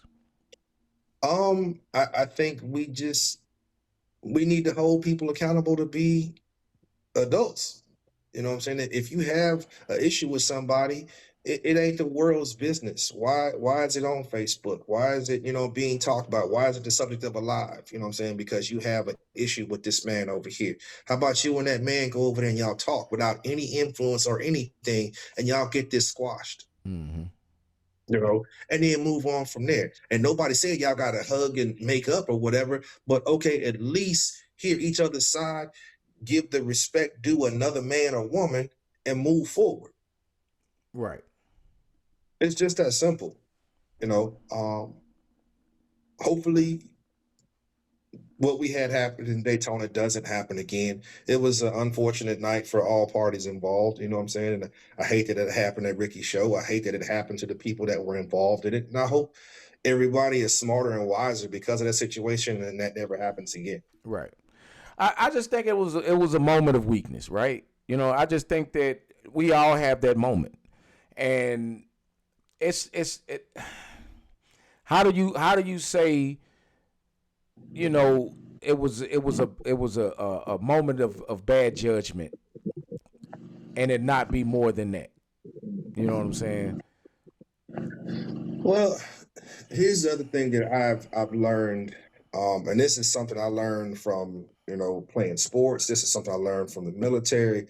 On being a president of an MC, being the president of the set of the Gulf Coast for 3 years. With great power comes great responsibility. Yes. You know what I'm saying? I know you wear rags. if you are the sergeant at arms in that situation going on, who's it on, you know what I'm saying, to make sure that, you know what I'm saying, you squelch that, or, you know what I'm saying, you rally the troop. You know what I'm saying? It's either gonna be you, VP, or Prez. Somebody got to step up and say, all right, look, get yourselves together, or hey, we finna go in. Somebody's got to make a call. And the people who have that kind of power and influence, I don't believe that they're exercising it the way they should. You know what I'm saying? So I'll say this, and I you know, again, being on the set, I don't want to. It's a little bit more political than just two people going at it. You know, if two people are going at it, that was some shit that just jumped. That's some shit that's been stewing. You know, when you got rags on, you place yourself in a better situation. And I'm saying all this to say this, Brad. There are people that don't understand that there's an imaginary line that you don't cross. Without getting into a whole bunch of that, I know as a man, if me and Brad have a disagreement, that's what it's going to be. I know that at any time that there are one or two words that can be spoken, that line no longer exists. So as a man, I know that I know that invisible line exists, and there are people that don't know about that invisible line. And that's what I'm saying. So now, as the person who does know about that invisible line that's in that camp, because these camps, nobody is above leadership. These camps have that one person who has ultimate influence. You know what I'm saying? That people hang on their every word or whatever. You know what I'm saying? If I see somebody with a lab rat shirt on and you acting up, oh, I'm on your ass. Come here. What you doing? Hey man, don't do that. Don't fuck up this show. And you got our shirt on. What you doing? Don't do that. You know what I'm saying? Like I'm stepping in before it even gets to that point. Right. You know, at what point do we, as brothers, as family or whatever, is it not our responsibility to make each other better people? Yes. Exactly. So given that opportunity, with great power comes great responsibility. That's why I say, you know, it's, you know, it should have been squelched a long time ago, because I was at the show whenever this all started. I was at that show. Right. It was about almost 4 years ago. Right. And it shouldn't have never went past that, but it did. Because it's like, again, okay, no, bring it down. You know what I'm saying? Let's de-escalate this, man, and get back moving forward. Because let's be honest, as of right now, Florida is one of the powerhouses. So why is, you know what I'm saying, you got two of the powerhouse teams in one state. Like, we have our friendly rivalries with, you know, Baton Rouge and whatnot, but when we go places, it's the Gulf Coast. It's that dirty, the deep South. Hey, we go on the show posting, hey, we got bikes too. Me and Harry been battling, man, since 2018, bro. Right. But when we go places, we united. You know what I'm saying? That's my peoples. Right. Well, you know, but again, you know what I'm saying, and not to harp on that, you know what I mean? Like, again, you know, this is the first time that this even come up on this particular show about the disagreement. Because I don't, you know what I mean? Like, this is all about positivity, and how do we fix things, and how do we, you know, if there's a problem, how do we repair it, right? Because in order to talk about what's bad, you have to be able to offer something that's good. And that's what I believe in. If you're gonna talk about the bad, what can we do to improve it? How do we fix this so that it never happens again? At the end of the day, how do we create the welcoming spirit, right, back into this? Because I can tell you that not everybody has that. Oh, I can't wait to see this motherfucker. I'm gonna pop him in this motherfucking head when I see him. It's on sight, right? Because that's what we say. Yeah. It's on sight. And how do you do that? And how do you know about that as a man or a woman, and not try to stop that before it gets to that point? Well, I don't think the welcoming spirit has ever gone anywhere. I've never gone to a SOS event or a Sound Bullies event and not felt that love energy. it just, like I said, it was just something that sparked off between two groups. Right. And like you said, nobody stepped in. None of the influential people in those camps stepped in and said, hey, knock it off. Right. You know what I'm saying? That's all that was. You know what I'm saying? Like, because, yeah, everybody knows. I mean, and I know I've gone on his lives before, and I was like, how about this year we treated us with a little bit more respect? And then he would come back and say, well, little trash talking is good. And I won't even say it's good, but it's going to happen because it's guys. You know what I'm saying? Guys go talk trash. That's what we're going to do. So I had to swallow that pill because he's right. I mean, it's going to happen. But there has, like you said, that imaginary line. We have to know whenever people are getting close to that line and be like, hey, bro, come here, man. It ain't even that serious, dog. Like, what you doing? Something has to be said. We have to police our own people, especially if we're out there as a united front, as a camp. Yes. You know what I'm saying? Right. We have to police our own people. And that includes wives and kids and all that stuff. You know what I'm saying? So Brad, maybe we need to have Sergeant at Arms in the audio industry. Sergeant at Arms with actual arms, you know what I'm saying? Hey, but who knows, man? I mean, but I think this situation had enough light shed on it. I think it's really in the back of people's minds now whenever we all get together. And I think the fact that it did happen is going to be the catalyst for it not happening again. Right. Yeah. I mean, I can see that. It did go too far. You know what I'm saying? Right. And was it worth it? Was it worth it going too far? Yeah. I mean, it didn't. Yeah. Didn't do anything. All it did was just gave people something to talk about for a while, and then it's like, all right, some people miss shows. But listen, I mean, can I be honest? It only lasted a week. Yeah. People only talked about it for a week, and that was it. And maybe that was a good thing. You know what I'm saying? Maybe it needed to happen in order for it to gotten this far. I mean, get to this point right now. And that's what I'm saying. The fact that it did happen, I think this is going to be the catalyst for it not happening again. And you're right. One thing I've learned about Facebook, bro, if somebody come on Facebook and say, these get asshole and he ain't shitting fucking burgers. If you don't respond to that post, for 36 hours, it literally disappears. It gets lost in the cloud. I've had people have an issue with me or whatever, and I just didn't even freaking entertain it. Before I know it, you couldn't even find the post in the damn thing. And if you had to go digging for it, like it literally just fell out of rotation. It is the true embodiment of if you give it energy, it will stick around. Yes. And you know what? I'm going to tell you, Brad, I had a moment of weakness, right? Because I felt like my character was questioned, right? And the one thing that I pride myself on is being a man of character, right? I went the fuck off. I mean, I ain't finna lie to you, bro. And listen, I'm really Mr. Peace. I love people, right? And I love the fact that we can love on each other for the duration of our life because life is too short. But man, when you question, my character, I went into attack mode. But you know what I did, Brad? After it was all said and done, because I did a live. I went and I removed the live because there was a moment, right? And a lot of times we allow these moments to last a lifetime. And even the internet doesn't allow it to last a lifetime if you, like you said, you don't give it energy. Because there's so many people continue to watch this. Once the watch this is over, it no longer exists. And now we're on to something else.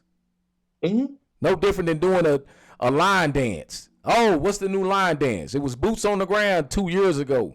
Now it's something else. It's going to be the Biker Shuffle for 2 years. It's going to be. As long as we give it energy, it'll continue to exist. Once we take that energy and ball it up or do away with it, then it no longer exists.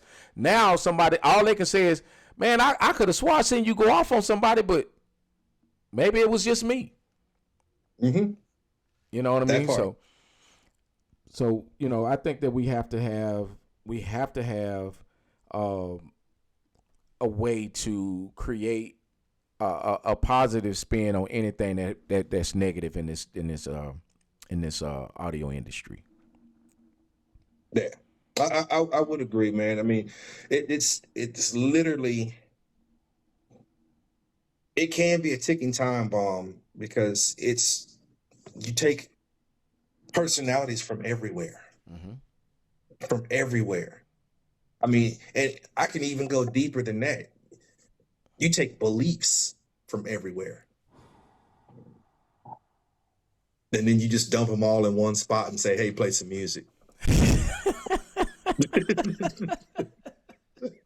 You know what I'm saying? Because you can't tell me that, you know what I'm saying, when we go to some of these shows, that it may be somebody from Pork Chop, Mississippi, who look across the way like, I don't like being this close to these people. You know what I'm saying? You don't know. Man, you almost brought something out of me, but I'm not. I had to refrain. But you know what I'm saying, though. Yes, you know what I do. You know what I'm saying? Like, you literally don't know, because I mean, it's a true melting pot. We talk about this country being a melting pot. These shows are true melting pots. Yes. And you just take everybody, you just dump them all in one place. And then you introduce competitive atmosphere. You introduce pride. You introduce alcohol. Sometimes you introduce a little spicy lettuce. You know what I'm saying? I mean, shit. You know, hey. You know what I'm saying? So I mean, you know, I mean, it can be a delicate thing, but I'm a firm believer. If people just understand that we all together for one common love, which is music, man, we can't go wrong. The love of music, right? Man, listen. You know what I said? I say this is what happened when you let white people listen to gangster rap. I ain't lying. Man, you know what? I was mad again. I was mad at the situation, bro, because I know how hard people work to make this shit happen, bro. You know what I'm saying? And I was like, man, as soon as you let white people start listening to gangster rap, man, this is exactly what the fuck happened. Give us our culture back. But I love everybody, man. You know, I love everybody, man.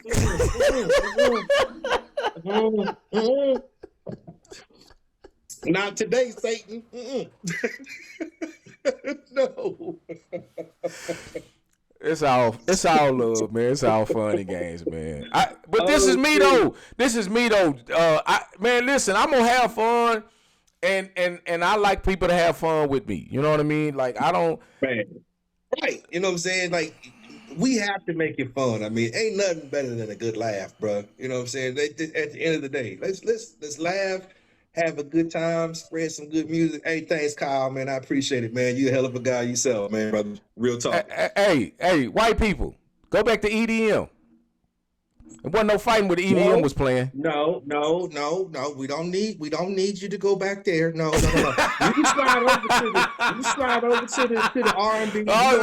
No, man. They can't handle. They can't handle the gangster rap, bro. They can't have gangster rap, bro. They can't handle it, man. Hey, that's cool. But Lil Luther never hurt nobody. Big Luther never hurt nobody. You know what I'm saying? Big Luther. You know what I'm saying? We don't. You know what I'm saying? If you woo. Listen to some Jeffrey Osborne. You know what I'm saying? We got plenty of shit. Listen, hey, go back to don't. So what are we gonna do?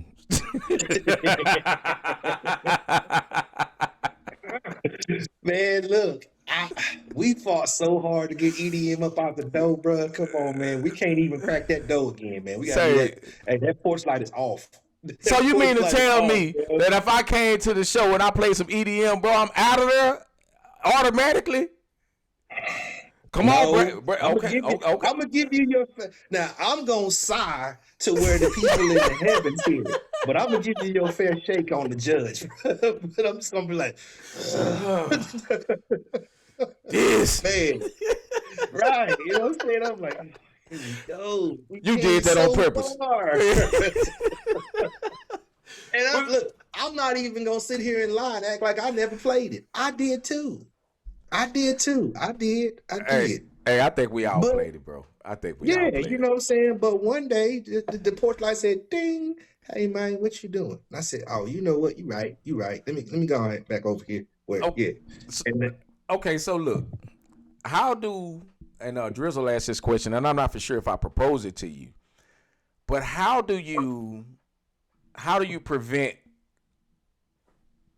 repetitive music, right? How do you as a show host prevent repetitive music?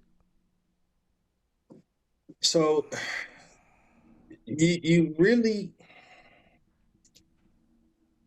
I'm gonna be honest, probably the biggest tool to prevent repetitive music is going to be ridicule. I'm just being honest. So now you finna put some bullets in a gun that's already got one in the chamber, cause now they mad. But I'm just okay. So you think about it, right? You have a guy, because let's be honest. If you got 50 bikes in front of you, Right. maybe 15 of them know how to play, and the other 35 they're just copying what they heard. So as a builder, right? As a builder, is that something that you can control with your with the guy that you've built their bike? You say, hey, listen, I'm gonna give you these songs, right? Don't deviate from this list. You know what I'm saying? I do. I think that it's just I think it's a lack of Influence. Well, no, because the reason why they're playing the same song is because of the influence, in my opinion. Well, but like you said, as a builder, because I'm notorious for this, I'll be sitting there doing this, and because I don't mind, like my competition guys, I like for them to be there whenever I'm tuning their bikes. So I'm sitting there, and I look over and go, "Hey man, I ain't seen you Shazam not one song. What's wrong with you?" Oh, my bad. Focus. You know what focus mean? Do you know what focus mean? Bruh. It's an acronym. I'm like, hey. Fuck off because you're stupid. Yeah, I get on their ass, bro. I be like, I done played 7 songs, and all of them, you was like, man, that sounds good as hell. But I ain't seen you Shazam nothing yet. So so Brad, you know, back in the day, the same song was a you know, the Big Dick Move. Yeah. Not the Shazam.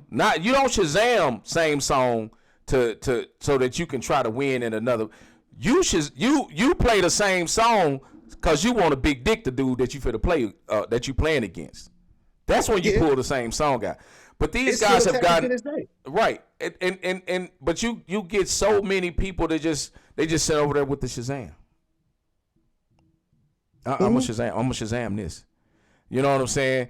And then when they go play it, they like, that don't even sound good on your bike, bro. You liked it because it sounded good on their bike.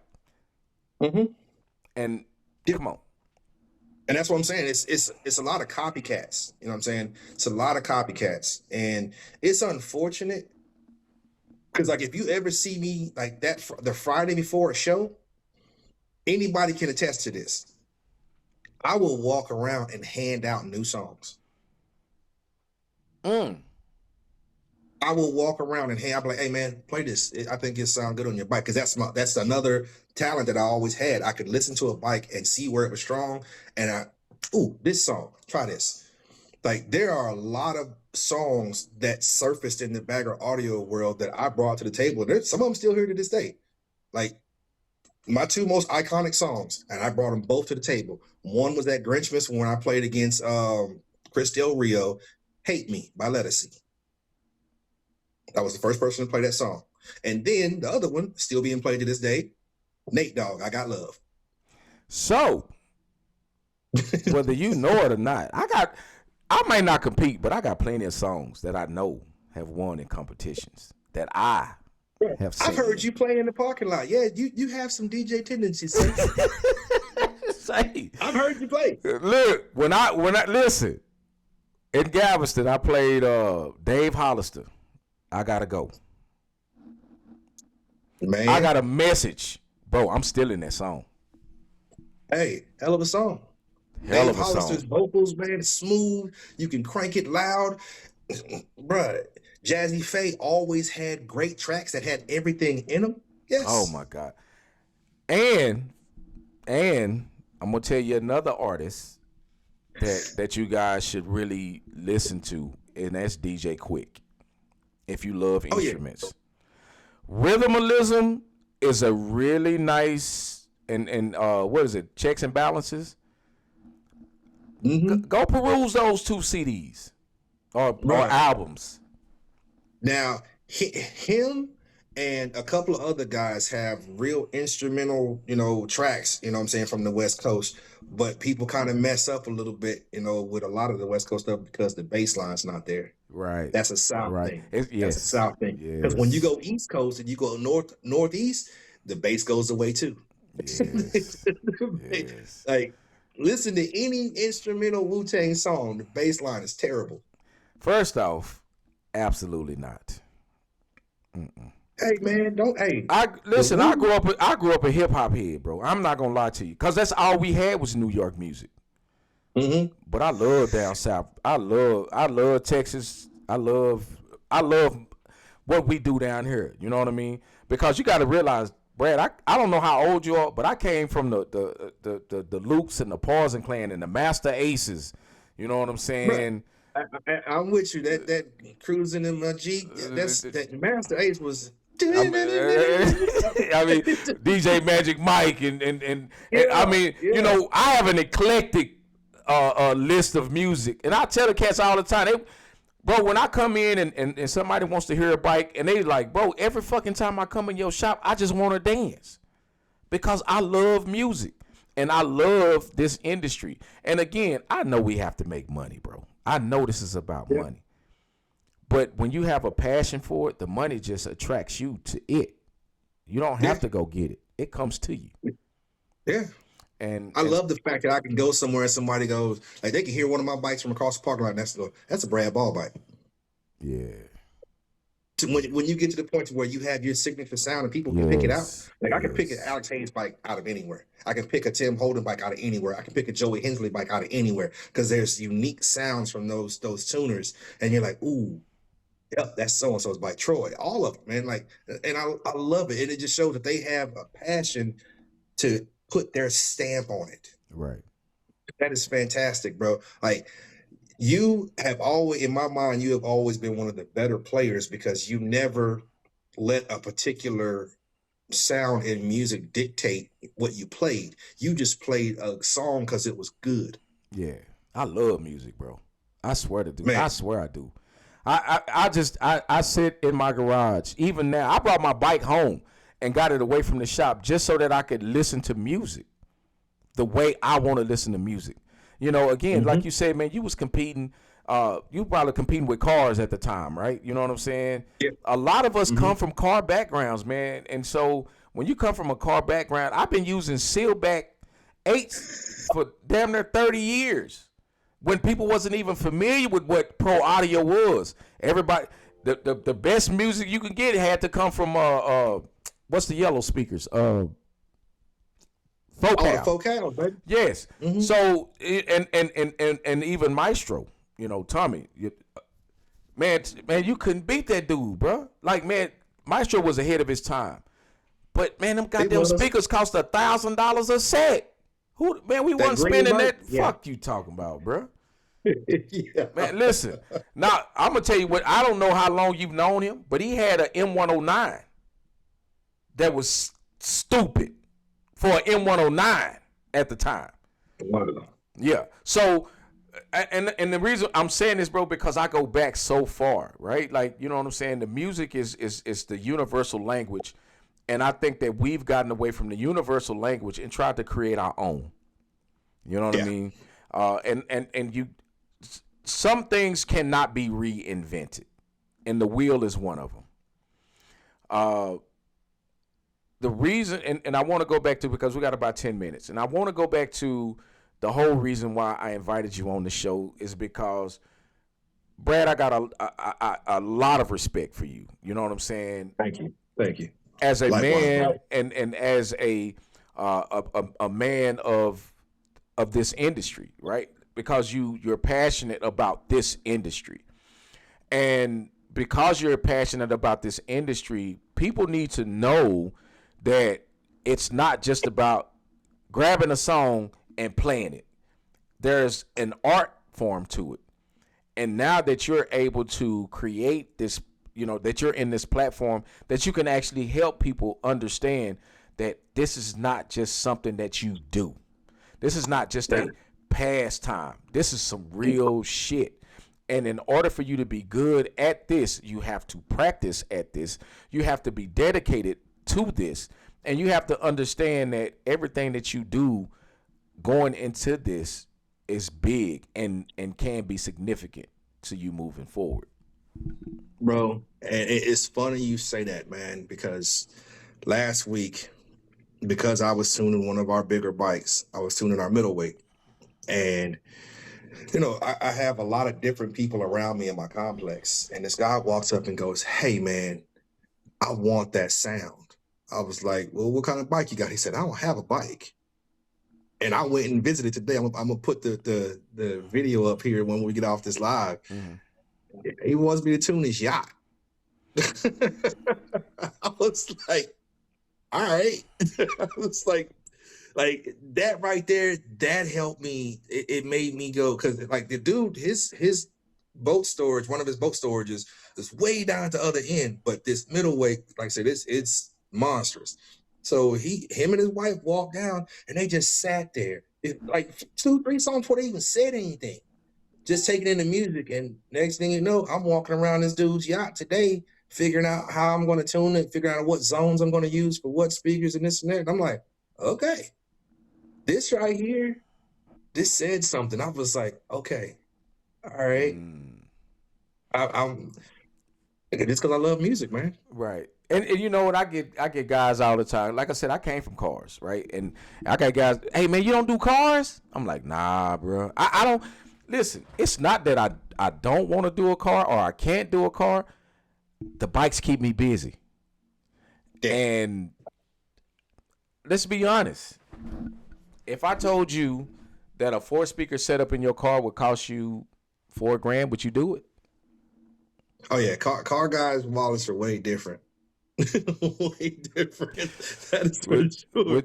Would you pay me $4,000 to put 4 speakers on your bike? Probably not. I mean, in your car, probably not. You're gonna want to try to go get it done cheaper. Oh man, I can get that done for $1,500. Well, you go right ahead. Mm-hmm. I'm and it not, won't sound like this. Yeah, it's not gonna sound like that. You know? Yeah. It'll scream. You'll be able to open the doors and walk 50 feet away. but it's a challenge every day to wake up and try to bring something different to the industry. But Brad, I have done something that I've not seen anybody else do. I'm doing the 25 conversions, and I can actually do the sound streams in the 25 conversions. I'm gonna hit you. I seen it. I said, "Oh, look at old Houdini over there. Look at this guy." I said, "Okay." I said I was gonna hit you up, bro. I was like, "What are you doing?" Yeah. Because I want to bring something to the industry that'll last longer than me, right? I don't get into the bickering, the Facebook. I'm not that guy. Listen, I'm on here to create a positive influence on this industry, and I want to bring people on that have a big influence on this industry. Again, I want people on this show that have something to add to this industry. And Brad, you are one of those people. I wish you all the success in the Sound Wars platform and shit. You know what I'm saying?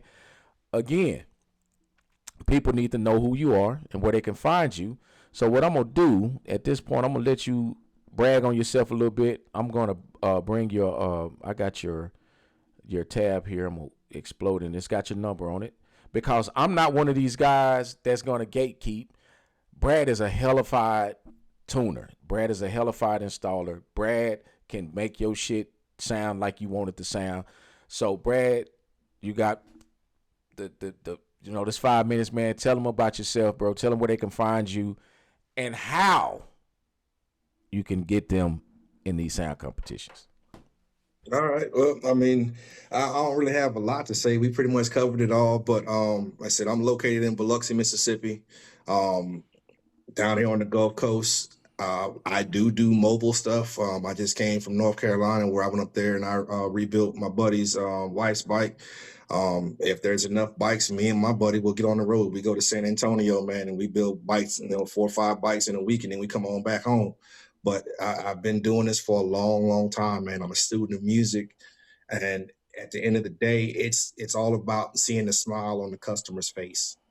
There's nothing like seeing buyer's remorse, and I've had one since 2016. I've had one bad review, and it wasn't even me, with my partner.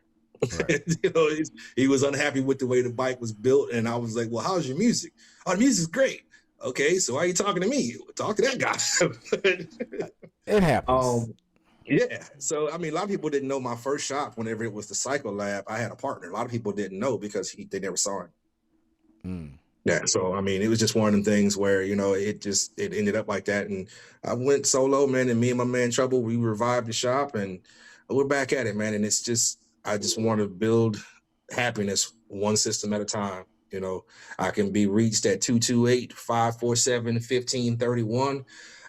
Look us up on Facebook, Lab Audio. And yes, there is another mad scientist out there, but that is a young brother coming up. And I got nothing to say bad about him. The man, he got a good sound. He does. Yeah. Young brother's doing good things. Yeah. But he's up in Northern Alabama. I'm down here on the Gulf Coast of Mississippi. That's why I said I'm the OG mad scientist. Listen, when he called me the first time, I thought it was you. I say, God damn, man, what's happening? I'm like, and I'm listening to his voice. I'm like, hold up, this ain't, nigga, I thought this was Brad Ball. Like, no, man, that's the big bro. That's the big bro. I'm the little man. I'm the little mad scientist. You know what I'm saying? I was like, oh, okay, yeah. But man, but dude, he's cool. He's down to earth. And he had a little situation, and I think he handled it well. But the little dude, he got it going on. But like I said, he's up and coming, man, and I wish him all the success in the world, man, because I'm not that guy. I just, only reason I say OG mad scientist because you have to create separation. You know what I'm saying? Yeah. To push your brand forward, and that's the only reason I say it. But other than that, man, like I said, that young brother, man, he's doing big things. I mean, you see right now, I'm big up in him right now. You know what I'm saying? It's my time, but that's just the kind of guy I am. Right. You know what I'm saying? Like I said, the young brother's doing good things, man. I wish him well. But I'm the OG, and I ain't going nowhere. You know what I'm saying? Hey, I got a foothold, baby. Already got some big shoes to fill with that one. Hey, you know what I'm saying? Hey, I'm here, baby. And I just want to keep creating good music, man. Keep smiles on customers' faces. There's a lot of stuff that I do in the industry behind the scenes, man. A lot of people don't know about because it's just not my thing. I don't need my flowers like that. Right. I love music, and I'm going to keep doing this. I'll see y'all at the next Sound War show. It's going to be in Panama City Beach next week. It's going to be Friday at the Crossroads Complex. So, hey, man, I'm thinking about coming to Panama, bro. Hey, so there's a show every day starting Wednesday. Every day. I'm thinking about heading out to Panama, bro. There's 2 on Wednesday and then 2 on Saturday. 1 on Thursday, 1 on Friday. Hold on. All good shows, man. Look, it's a good time, man. That is my favorite rally, bro. It's not expensive like all the other ones, man. Oh, really? It's biker friendly. Like, we just found an Airbnb, dog, from Wednesday to Sunday. Checking out Sunday. It was only $735. God damn. Yeah. All right. I might be in Panama, bro. But Rich just chimed in. Rich Sesteban just chimed in and said, "Are y'all gonna play for that name?" It's always competition with that dude. So I have battled 3 times for that name, and like I said, if you talk to him, he'll tell you. I said that. I told him whenever he called, because he called me, and I was like, we got to battle for that name, right? Oh, come on, OG, yeah. I've battled for that name 3 times, and I still haven't. So, and I'm gonna tell you this, and I'm gonna be 100 with you. When the dude, I don't know the guy's name with the holding account. When he came out with Megalodon, I got pissed off. I said, man, out of all the fucking names in America. But I knew I couldn't play him and win with that bike. I didn't have a fighting chance in hell with that one. But I went on ahead and I you know what? At this point, man, it's plenty of names, and I changed the name of my bike to Cheat Code because I do believe I got the cheat code to this audio shit. Now, hey, you know there's already a cheat code, right? Who? Oh, Mike Ross out of Rich in this camp. Yeah, Mike Ross's bike is called Cheat Code. He stole it. He stole it. He stole it. I'm playing for it.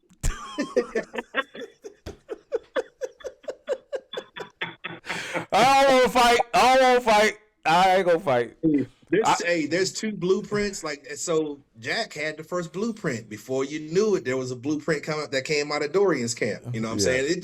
It happens, man. You know what I'm saying? I don't think, people really have any, malice behind it, man. They just like, man, this is cool. You know what I'm saying? So it is what it is. And I look at it like this, man. If people know my logo, you know what I'm saying? If they can't distinguish between that, he's got 2 D's, I got 1. You know what I'm saying? I got the mad scientist, the bald head dude in the lab coat. You know what I'm saying? All right, cool. It is what it is. But I would love the battle. You know what I'm saying? For the name. I would love the battle for the name. Hey, look, we gonna see. Yeah, I mean, and again, it's all about friendly competition. You know what I'm saying? And that's what this always should be about, friendly competition, because everybody wants to make it home. You know what I'm saying? Absolutely. And we want to make it and home it's enough without money for everybody. Yeah. Well, I mean, it just depends on if you win or lose. You know what I'm saying? If you lose, there ain't no money for you. Bro, let me tell you something. What I have learned is there's always going to be somebody that likes your sound. Yeah. Always. Yeah. There's always, because it's going to reach out and touch somebody. You know what I'm saying? There's always going to be somebody that wants your sound. Right. If you're passionate in what you're doing and you really put the work in, somebody's going to want your sound. Already. You know what I'm saying? That's just the way it goes. I mean, that's how we all stay in business. I mean, hell, you think about it. E&J and the Hayes camp been running roughshod, and the Holdens, them 3 camps, been running roughshod for the past 3 years. Bro. Right? So how all these shops still in business? Bro. How am I still in business? So, I mean, but you know what I'm saying? But everybody got their own flavor, man. You know what I'm saying? Yeah, you know what I'm saying? And it's also, I call it the car salesman thing. You know what I'm saying? You can buy a Toyota Camry, anywhere. You can buy a Honda Accord anywhere, but you buy it from the person that you trust and that you like. Facts. You know what I'm saying? We establish, relationships with these customers. A lot of them become like family, and it's loyalty and whatnot. And you cultivate that following, you know what I'm saying? And if you put people and sound first, man, you'll never go broke. Right. That part right there. But Brad, listen, man, I ain't going to keep you no longer, man. I appreciate you accepting the invitation. Like I said, man, I'm going to be reaching out to you guys in the industry, man. I want you to come on, tell your story. I mean, this is not about an attack on anybody, man. This is all love. This is me saying that, hey, I think about you this much to have you on, put you in front of people so that we can have these discussions. You know what I'm saying? Brad, man, listen. You A1 with me, bro, and I wish you nothing but success moving forward. You know what I'm saying? And don't be shocked if you see me in Panama. That's all I'm gonna tell you. Hey, bro, look here, man. You get the Panama dog the first drink on me, brother, for sure. Well, I don't drink number water and juice and shit. You know what I'm saying? Hey, man, I'll get you a Snapple. Let's go. I'll get you the kind with the riddle underneath the top. Already. That's what I'm talking about, man. Hey, but again, I appreciate you, man. You know what I'm saying? Don't be a stranger, man. Like I say, y'all be looking out for me, man. You know what I'm saying? We finna bring this shit to life. And no disclaimer means that if I can't have a conversation with you, I don't want to talk to you. That part right there. You know what I'm saying? So y'all enjoy the rest of y'all evening, man. I appreciate y'all checking in, man. Y'all holla at your boy. Have a good night. All right, peace. Later.